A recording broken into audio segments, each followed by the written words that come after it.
اعوذ باللہ من الشیطان الرجیم، بسم اللہ الرحمن الرحیم۔ یہ پانی کا ایک گلاس ہے اور اس گلاس کو پیتے ہوئے ہم میں سے بے شمار لوگ اللہ کو یاد کر کے، اللہ کا نام لے کے اس کو پیتے ہیں۔ بہت سے لوگ اس کو ایسے پی جاتے ہیں، سارا دن دیکھتے رہتے ہیں سامنے، لیکن غور نہیں کرتے کہ یہ اصل میں کیا ہے۔ ایز اے ڈاکٹر اتنا تو مجھے پتا ہے کہ انسان کے جسم کا کوئی 57%، 57% کے قریب پانی ہے۔ جو اس کا وزن ہے اس میں 57% پانی ہے۔ یعنی اس کو آپ آسان زبان میں یوں سمجھیں کہ اگر ایک 70 کلو کا شخص ہے، اگر کسی شخص کا وزن 70 کلو ہے، 70 kg، تو اس کے جسم میں 40 لیٹر پانی ہے، 40 لیٹر پانی ہے اس کے جسم میں۔ اور جب بچہ پیدا ہوتا ہے تو 79 to 80%، 80% کے قریب اس کا جو وزن ہے وہ پانی ہوتا ہے، اور جیسے جو بڑا ہوتا جاتا ہے تو پھر وہ ہو کے ایک خاص عمر میں پہنچ کے پھر وہ 57 to 60% پانی رہ جاتا ہے۔ ابھی پانی اس کو صبح شام پیتے ہیں، لیکن سوال یہ کہ اللہ تعالیٰ نے یہ پانی غور کریں تو کیسے دیا، یہ میرے ہاتھ تک پہنچا کیسے؟ اللہ تعالیٰ نے دنیا پوری جو زمین ہے اس میں بھی 70% زمین پہ پانی ہے، اور پانی جو اللہ تعالیٰ نے زمین پہ رکھا ہمارے پینے کے لیے، ہمیں دینے کے لیے، وہ سمندروں میں رکھا۔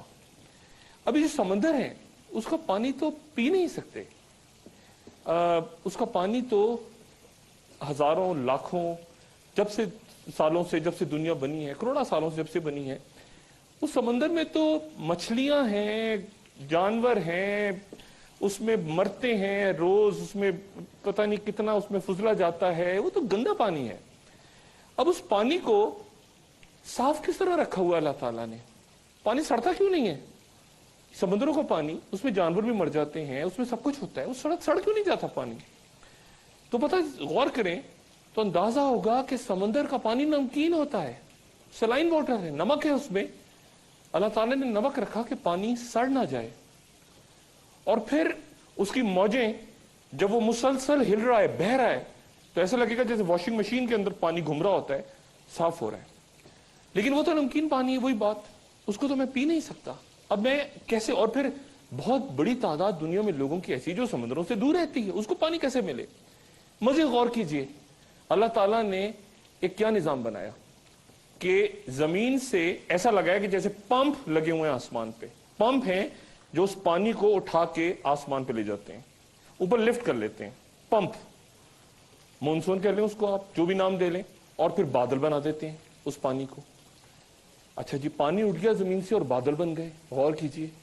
لیکن مسئلہ یہ کہ بادل تو اوپر بنے سمندر کے، اور انسان کہیں دور رہتا ہے کسی گاؤں میں، اس کو وہ پانی، تو اب فری کارگو سسٹم بھی ہے، ایک کارگو سسٹم بھی اللہ تعالیٰ نے چلا دیا کہ وہ بادل جو ہیں وہ پھر تیریں گے، جہاں سے اٹھے وہاں سے سینکڑوں ہزاروں میل دور تیرتے ہوئے کہیں اور نکل گئے، اور پھر وہ پانی جو تھا اس کو خدا جانے کس ایک پیچیدہ نظام سے اس نمکین پانی کو میٹھا پانی بنا دیا، اور پھر کہیں دور جا کے اس کو برسا دیا، اور برسایا اس کو تو وہ میٹھا تھا۔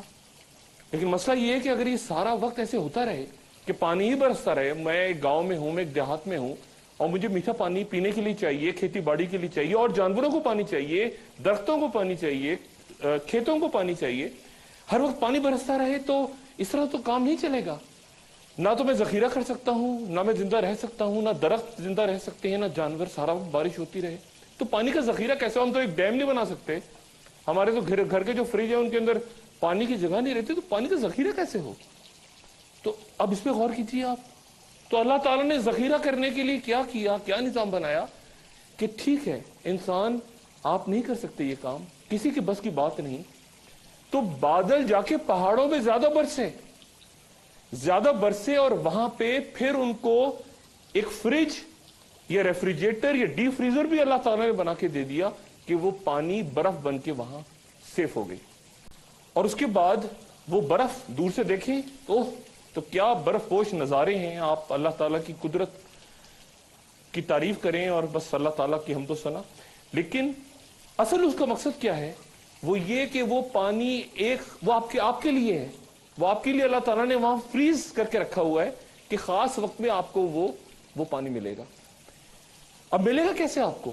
آپ جائیں گے اور فریج کے اندر سے پانی نکال کے کھودیں گے پہاڑ کے اوپر اور پہاڑ سے پتھر اٹھا کے برف کے لا کے اس کو پھر پانی بنا کے پیئیں گے؟ نہیں، وہ خود بخود پگھلے گا اور پھر وہ خود اوپر سے پگھل کے پانی نیچے ندی، نالے، دریا، چشمے دور سے آپ دیکھیں تو آپ کو لگے گا کہ اللہ سبحانہ و تعالیٰ نے آپ کو ایک پائپ لائن کا سسٹم بھی بنا کے دے دیا ہے. پائپ لائنیں بچھ گئی ہیں پوری زمین پہ کہ یہاں سے چاہو تو اس دریا سے پانی پی لو، اس ندی کے پاس چلے جاؤ، انسان ہو، جانور ہو، کوئی مخلوق ہو، درخت ہو، اور کچھ نہیں ہے تو کہیں سے چشمہ ابل پڑے گا. چشمہ بھی کہیں نہیں مل رہا تو جہاں چاہو کھودو، یہاں سے نہیں تو وہاں سے پانی نکلائے گا، وہاں کھودو یہاں سے نہیں تو تیسری، ہر جگہ پانی آپ کو اللہ تعالیٰ نے دے دیا. اور یہ کیسا پیچیدہ نظام ہے؟ کیا یہ میں کر سکتا ہوں یا کوئی کر سکتا ہے؟ ہمارا تو کیا کام ہے کہ زیادہ سے زیادہ جا کے پانی کہیں سے لے لیا، اس کو صاف کر کے ابال کے یا بوتلوں میں کر کے اور پی لیا. لیکن اس پہ غور نہیں کیا کہ یہ پانی جو ہے یہ پہنچا کیسے. اس میں پہاڑوں کا بھی کردار ہے، اس میں جانوروں کا بھی کردار ہے، اس میں بادلوں کا بھی کردار ہے، اس میں بہت کچھ ہے. یہ ایسے ہی نہیں آ گیا پانی. غور کریں پانی کے اوپر تو صرف آپ حیران ہو جائیں گے. اور پھر یہ کہ مجھے پتا کیسے چلے میرے جسم کے تو ایک ایک خلیے کے اندر پانی ہے. میں نے کہا نا 57% جسم میں پانی ہے. 70 کلو اگر وزن ہے آپ کا تو 40 لیٹر اس میں پانی ہے جسم میں، ہر خلیے میں پانی. تو مجھے پتا کیسے چلے گا کہ مجھے پانی کی ضرورت ہے؟ میری جسم میں پانی ختم ہو رہا ہے، میں سارا وقت تو پانی نہیں پیتا رہوں گا ہر وقت کہ جی مجھے میری جسم میں یہ کہیں پانی کم نہ ہو جائے پھر پانی پیو، پھر تھوڑی دیر بعد پھر پیو. پھر نہیں، اب پتا کیسے چلے گا؟ تو ایک خود بخود میٹر لگا دیا میرے اندر، ایک ایسا میٹر لگا دیا کہ جس کو میں پیاس کہتا ہوں وہ خود بخود میٹر آن ہو جاتا ہے. جیسے ہی پانی کی قلت ہوئی، چاہے سمجھدار ہو یا نہ سمجھ ہو، اس میں یہ بھی تفریق نہیں رکھی کہ آپ کا بالغ ہونا نہ نہ چھوٹا بچہ ہے وہ بھی روئے گا، اس کو بھی پیاس لگی وہ بچہ بھی رو پڑا.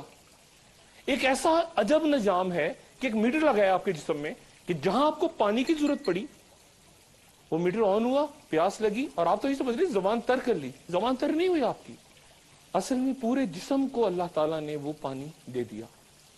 خلیفہ ہارون رشید کے دربار میں ان کے ساتھ بہلول مجذوب بیٹھے ہوئے تھے. تو خلیفہ ہارون رشید نے پانی کا گلاس اٹھایا، وہ پینے لگے. تو جو بہلول مجذوب نے کہا کہ خلیفہ اگر آپ کو اس پانی کے ایک گلاس کے بدلے اپنی دولت دینی پڑے تو کتنی دیں گے آپ؟ تو خلیفہ نے کہا کہ آدھی دولت. بہلول مجذوب نے پوچھا کہ اچھا، اور اگر جسم سے باہر نکالنے کے لیے آپ کو اپنی دولت دینی پڑے، وہ پانی اندر کا اندر پھنسا رہ جائے جو آپ روز پیتے ہیں؟ ظاہر ہے سارا صبح شام اگر پانی پیتا ہوں، یہ بھی تو نظام ہے نا کہ آپ نے پانی پیا، جتنی جسم کو ضرورت تھی وہ رکھا جسم نے، اور جتنی ضرورت نہیں تھی وہ اللہ تعالیٰ نے ایسی قدرت بنائی کہ وہ جسم سے خارج کر دیا. یہ نہیں کہ پانی پیتے جا رہے ہیں آپ اور جسم میں آپ کی جمع ہوتا تھا، نہیں، وہ نظام بھی رکھ دیا کہ خود بخود خارج ہو جائے جسم سے. تو بہلول مجذوب نے پوچھا کہ اچھا آدھی دولت تو آپ دے دیں گے اس کے لیے کہ اگر آپ کو پانی پینا پڑے، پانی نکلنے کے لیے کتنی دیں گے؟ انہوں نے خلیفہ نے کہا باقی آدھی دولت. تو بہلول مجذوب نے کہا اچھا، اس کا مطلب ہے کہ آپ کی ساری دولت خلیفہ ایک گلاس پانی پینے اور اس کو جسم سے خارج کرنے کے برابر ہے. ایک گلاس پانی ہے آپ کی ساری دولت. وہی بات جو اللہ تعالیٰ قرآن شریف میں فرماتے ہیں کہ تم اپنے رب کی کون کون سی نعمتوں کو جھٹلاؤ گے.